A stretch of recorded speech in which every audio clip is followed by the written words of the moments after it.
I recently hired one of my own book coaches to book coach me. So, what's funny about it is that the book that I'm working on is the third in my blueprint series. So, it's going to be blueprint for a memoir. And so, I hired one of my coaches to coach me on my coaching method. It's very meta. So, I was doing the blueprint for my blueprint book. And the reason that I am putting myself through the paces in this way is that when I wrote the blueprint for nonfiction, I completed the manuscript and then took it to a book coach for a manuscript edit and evaluation. And she came back to me with some information that rattled me and caused me to have to throw the whole thing out and start over again. And what she correctly pointed out was that I was trying to talk to two different audiences in this book. I hadn't even realized that I was doing it, but I was trying to talk to both nonfiction writers and memoir writers. So, nonfiction meaning a prescriptive how to or self help type of book. And I was trying to talk to memoir writers, and it just did not work. It was this very muddled, very fuzzy, sort of horrible thing. And I just hadn't even seen that I was doing it. So she pointed that out to me, and I said, oh, yeah, that is not happening. I'm tossing this out. I'm going to write the straight nonfiction blueprint, and then I'll do the memoir blueprint next. And she said to me at that time, promise me that you'll do the blueprint for this next project before you write the book. And she was absolutely right that I should have done that. I would have saved myself so much time if I had done that on the nonfiction version. So here I am now. The nonfiction version is out in the world. It's doing well. It's bubbling along. And I'm ready to write the memoir version of the blueprint, which is a framework for helping writers start their memoirs. And I am doing the blueprint for my blueprint. So what is so fascinating about this experience of my hiring a book coach is there are a few things right off the bat that are just awesome that I want to talk about, because it's why people are going to come to you when you have your own book coaching business. And the reasons are many and varied. I wanted to put money down on the table, to have skin in the game so that I would do this thing. Writing a book in the midst of trying to run a big business like I'm doing at Author Accelerator. I mean, it's not a big business. It's big to me. It's a big job. It's a lot of work. And writing a book on top of that is very daunting. A lot of people who are trying to write are doing it on top of other things. They have full-time jobs. They have full-time responsibilities as caregivers or parents. And putting money down to work with someone, to know that there's somebody out there expecting my pages and expecting my work, keeps me accountable. It keeps me doing the thing that I tell myself I want to do. So instead of just talking at myself like, oh, I'm going to write a book this year, it's like, no, I'm doing it. I've got money down on the table and I've got accountability to get it done. Having that deadline out there is just awesome. I love it. The other thing that I love is the book coach tells me what to do. This is what we're going to do first. We're going to look at that, and then we're going to do this, that, and the other thing.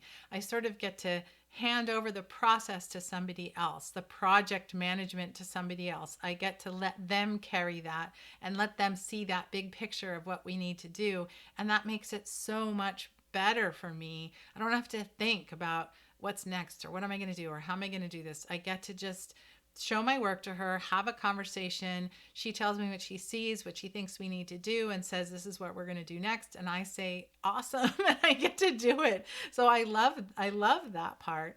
And then the third reason that I just am so happy that I decided this time to start from the beginning is I love the blueprint process. It's really effective. It's a framework that I created, so of course I like it. But as a creator, as a writer, it's just really excellent to answer these fundamental questions about your book before you start to write, to really nail them down and dig down and get them right and fiddle with the words and go over and over to with the steps just to make sure, yes, this is what I want to write. Yes, this is who I want to write it for. Yes, this is exactly what it's going to be and do and how it's going to live in the world. Answering those questions before you start to write is just so freeing. I love it. I feel like I'm doing all the hard work of writing a book at one time in the beginning. I mean, writing all the parts of writing a book are hard, but the hardest parts, which is the thinking part, which is the why am I doing this? What is it for? Who is it for? How is it going to function in the world? What else is out there like it? How does my book fit in with all the other books on writing memoir that are out there? I have a million of those books. They're all on the shelf. They're on the shelves in front of me. They're everywhere. And how is this book going to do something different? And bring something different to my reader. I need to know all that before I start to write. And going through this blueprint process, I'm just reminded how great it is and how effective it is and how much I like it as a writer. I enjoy it as a book coach too. It's my favorite thing to do, to work with somebody through the blueprint. But coming at it from a writer is just amazing. And the power of having somebody else to sit down with me and hash out these answers and poke holes in them and push me and hold a mirror up and say, is this really what you mean? Is this really what you want? There's just nothing like it. And I could talk all day to my peers. I have a lot of friends and colleagues in the writing universe. I could talk to my husband. I could talk to my kids who are both actually involved in the world of writing in different ways. And they're adults and they're grown and they're smart and they're awesome. I could talk to any of these people about my book idea, but they don't really care as much as I care. They don't want to hear it as much as I want to talk about it. And having the book coach there to have those conversations with me is just it's just everything. I love it so much. I can't wait to talk to her next and to see what's going to come next. And it's just so much goodness. So I wanted to explore this idea of the book coach being coached, to share with you what it feels like and why I'm doing it and how it's going to go. And I'm going to keep sharing these in this little series so you can get a sense of what it might feel like for your clients and what it might be like if you're thinking of becoming a book coach, and just helping to make a better book coaching business by thinking about what does it feel like to be on the other side. I'm on the other side right now, and I'm going to be sharing that with you.